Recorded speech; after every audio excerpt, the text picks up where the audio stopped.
Hello friends, आज हम पढ़ेंगे हमारी क्लास 10th की इंग्लिश की बुक फर्स्ट राइट का चैप्टर नंबर 3, जिसमें हम पढ़ेंगे एक पोएम जिसका नाम है द बाल पोएम और इसके पोएट हैं John Berryman. So let's begin our chapter. What is the boy now who has lost his ball?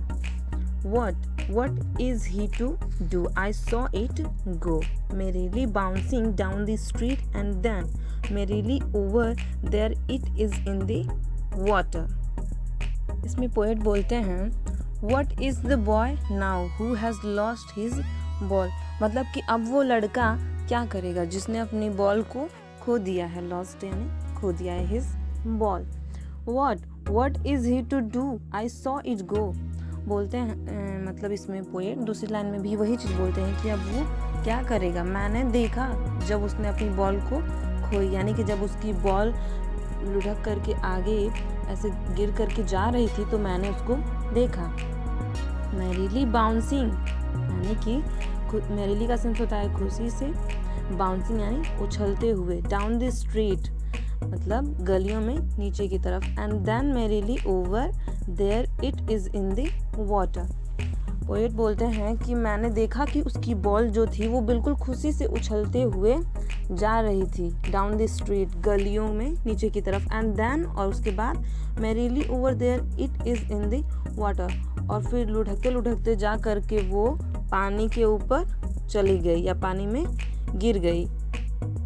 अब खुशी से कहने का सेंस ये हम कह तो सकते नहीं हैं उसे, वो एक थिंग है यानी कि एक ऑब्जेक्ट है, और खुशी जो है वो हम किसी ह्यूमन बीइंग के लिए यूज़ कर सकते हैं। लेकिन यहाँ पे जब वो बॉल जा रही थी तो उसको पोएट ने इमेजिन किया है कि वो बिल्कुल खुशी से उछलते हुए जा रही है, क्योंकि वो कहीं भी रास्ते में रुकी नहीं, लुढ़कते हुए वो सीधे जाके पानी में ही रुकी।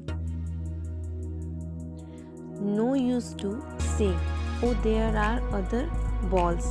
An ultimate shaking grief fixes the boy as he stands rigid, trembling, staring down all his young days into the harbor where his ball went. I would not intrude on him. Oh there are other balls का sense है। The words suggested that the loss is not important enough to worry about. Shaking grief का मतलब है sadness which greatly affects the boy. Rigid का sense है stiff. No use to say, oh there are other balls. मतलब अगर हम कह देते हैं कि अरे छोड़ो यार, बॉल ही तो थी, गुम हो गई तो गुम हो गई, कोई बात नहीं हम दूसरी खरीद लेंगे, तो इसका कोई मतलब नहीं बनता है। An ultimate shaking grief fixes the boy, ultimate का सेंस परम या फिर लास्ट हम कह सकते हैं, यानी कि उस लड़के को जो था वो अपनी बॉल को खोने का बहुत ही ज़्यादा दुख था। शेकिंग यानी कि कांपना, उसे मतलब वो कांपने लगा था। ग्रीफ दुख, फिक्सेस द बॉय मतलब कि उस बॉल को खोने का जो दुख था उसकी वजह से वो लड़का बिल्कुल कांप रहा था, और उसको जो उसका दुख था यानी कि बॉल को खोने का दुख, वो उस लड़की को एक जगह पे बिल्कुल फिक्स कर दिया था, यानी कि वो लड़का वहीं का वहीं खड़ा रह गया। उसको इतना ज़्यादा दुख हो रहा था अपनी बॉल को खोने का। एज ही स्टैंड्स रिगिड, और वो ऐसा लग रहा था जैसे बिल्कुल कठोर एक पत्थर की तरह बिल्कुल वहाँ पे स्टैंड हो गया है एकदम एक ही जगह पे। ट्रैम्बलिंग, स्टेयरिंग डाउन, ट्रैम्बलिंग का मतलब हिलना, स्टेयरिंग डाउन यानी कि नीचे की तरफ घूर रहा था, और वो वहीं पे बिल्कुल स्टैंड हो गया था एक पत्थर की तरह, और कपी की वजह से हिल रहा था थोड़ा थोड़ा, और स्टेयरिंग डाउन यानी कि नीचे की तरफ घूर रहा था जहाँ पे उसकी बॉल लुढ़क करके जाके पानी में गिरी थी। All his young days into the harbour where, harbour का सेंस है टिकना, यानी कि ऐसा लग रहा था मानो कि उस बॉल के साथ उस लड़के की बहुत सारी यादें जुड़ी हों, और उस बॉल को खोने की वजह से उस लड़के की जितने भी यंग डेज हैं वो सारी उसने खो दिया है। यानी कि वो जितना भी टाइम उसके साथ स्पेंड किया था, मतलब उसके साथ खेला था, जब वो उस बॉल को खोता है उसे बहुत ज़्यादा दुख होता है। मतलब ऐसा लगता है जैसे उसने अपनी बहुत सारी मेमोरीज़ को खो दी हो उस बॉल के साथ। हिज बॉल वेंट, मतलब उसकी बॉल जो है वो गुम हो गई, चली गई। I would not intrude on him, लेकिन इसके बाद भी मैंने उसे बिल्कुल भी, इंट्रूड का सेंस है यहाँ पे दखलंदाजी, यानी कि जब उसकी बॉल गुम गई उस लड़के की, तो पोएट ने ऐसा नहीं कहा कि अरे छोड़ो जाने दो, कोई बात नहीं, बॉल ही तो थी, वो गुम हो गई, दूसरी बॉल ले ली जाएगी। उन्होंने ऐसा कुछ भी नहीं किया, उन्होंने उसको बिल्कुल उसके हाल पे छोड़ दिया, यानी कि कोई भी दखलंदाजी नहीं की उसके बारे में। जो भी उसको दुख हो रहा था उसको फील करने दिया उस बॉय को। A dime another ball is worthless. Now he senses first responsibility. In a world of possessions, people will take balls. Balls will be lost always, little boy. And no one buys the ball back. Money is external. A dime, ये एक currency है जहाँ पे poet रहते हैं, वहाँ की currency है। Another ball is worthless.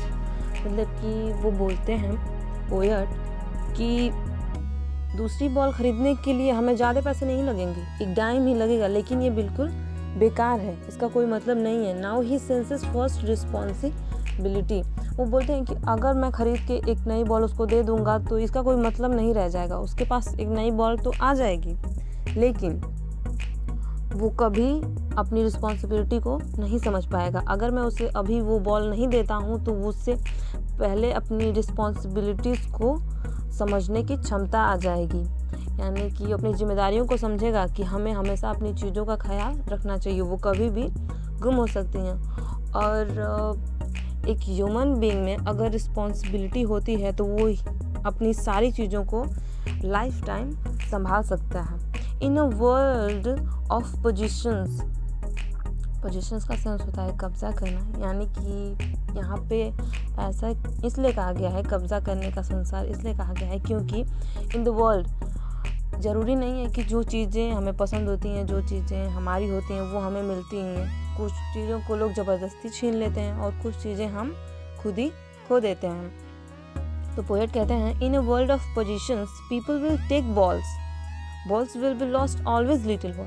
वो कहते हैं कि इस वर्ल्ड में हमेशा तुमसे तुम्हारी कोई ना कोई चीज़ छीन ली जाएगी या फिर तुम खो दोगे। पीपल विल टेक बॉल्स, मतलब लोग बॉल्स को छीन लेंगे। अब यहाँ बॉल्स का सेंस केवल बॉल ही नहीं है, यहाँ पे आप अपनी कोई भी चीज़ को रख सकते हैं, चाहे वो मनी हो या फिर कोई ऐसी चीज़ हो जो आप यूज़ करते हो, जो आपको पसंद हो, फिर जो आप रखना चाहते हो अपने पास। Balls will be lost always, balls जो हैं वो हमेशा ही तुमसे गुम जाएंगे।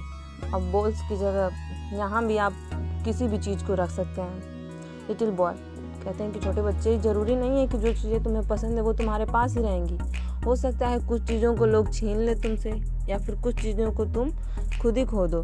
तो अगर हम अभी से इन चीज़ों को संभालना, अपनी मतलब जितनी भी चीज़ें उनको संभालना सीख जाएंगे, अपनी रिस्पॉन्सिबिलिटी को समझ जाएंगे, तो ही हम लाइफ टाइम अपनी चीज़ों को संभाल के रख पाएंगे। And no one buys a ball back, कोई भी तुम्हें दोबारा बॉल खरीद करके नहीं देगा, तुम्हारी चीज़ों को तुम्हें नहीं देगा। मनी इज़ एक्सटर्नल, मनी तो एक एक्सटर्नल थिंग है, पैसा जो है वो एक बाहरी चीज़ है। और यहाँ पे हम उस बच्चे को पैसे की वैल्यू नहीं सिखाना चाहते, बल्कि उन सारी चीज़ों की वैल्यू उसको सिखाना चाहते हैं जो उसके पास हैं, वो रखना चाहता है। अब He is learning well behind his disparate eyes the epistemology of laws, how to stand up, knowing what every man must one day know, and most know many days how to stand up. Poet कहते हैं कि he is learning, वो सीख रहा है, well behind his disparate eyes. Desperate का sense होता है होपलेस, यानी कि जिसमें आशा अब उसको नहीं है। उस बच्चे को आशा नहीं थी कि वो अपनी बॉल को दोबारा पा सकता है, तो वो बोलते हैं वो अपनी डिस्परेट आइज़ यानी कि होपलेस आइज़ या फिर दुखी आँखों के पीछे कहीं ना कहीं वो ये चीज़ें सीख रहा है कि कैसे उसे अपने सामान को, अपने थिंग्स को संभाल के रखना है। The epistemology of loss, epistemology of loss यानी understanding the nature of loss, what it means to loss something. Understanding the nature of loss का सेंस है मतलब कि जब भी हम चीज़ों को खोते हैं तो उसकी प्रकृति को समझना। What it means to lose something, मतलब इसका क्या मतलब है जब हम किसी भी चीज़ को खोते हैं। The epistemology of loss, how to stand up, यानी कि पोएट कहते हैं कि वो कहीं ना कहीं इन चीज़ों को सीख रहा है, मतलब कि लॉस के नेचर को समझ रहा है कि कैसे हम जब किसी भी चीज़ को खो देते हैं तो उस दुख से उभर के बाहर आते हैं और कैसे हम दोबारा स्टैंड अप हो पाते हैं, अपने पैरों पे खड़े हो जाते हैं और संभल पाते हैं। Knowing what every man must one day know, वो जान रहा है इन सारी चीज़ों को कि क्या ऐसी चीज़ है जिससे कभी ना कभी हर इंसान को जानना पड़ता। And most know many days how to stand up, यानी कि पोएट बताना चाहते हैं कि वो लड़का जो था जब उसने अपनी बॉल को खो दिया तो वो दुखी तो था, लेकिन कहीं ना कहीं अपनी होपलेस आइज़ के पीछे वो इन सारी चीज़ों को लर्न कर रहा था, सीख रहा था कि कैसे हम किसी भी चीज़ को खोने के बाद दोबारा स्टैंड अप हो पाते हैं, दोबारा संभल पाते हैं। और अगर हम किसी भी चीज़ को खो देते हैं तो उन चीज़ों को कोई भी हमें वापस नहीं लौटाता, इसलिए हमें अपनी सारी चीज़ों को संभालना खुद ही सीखना पड़ता है।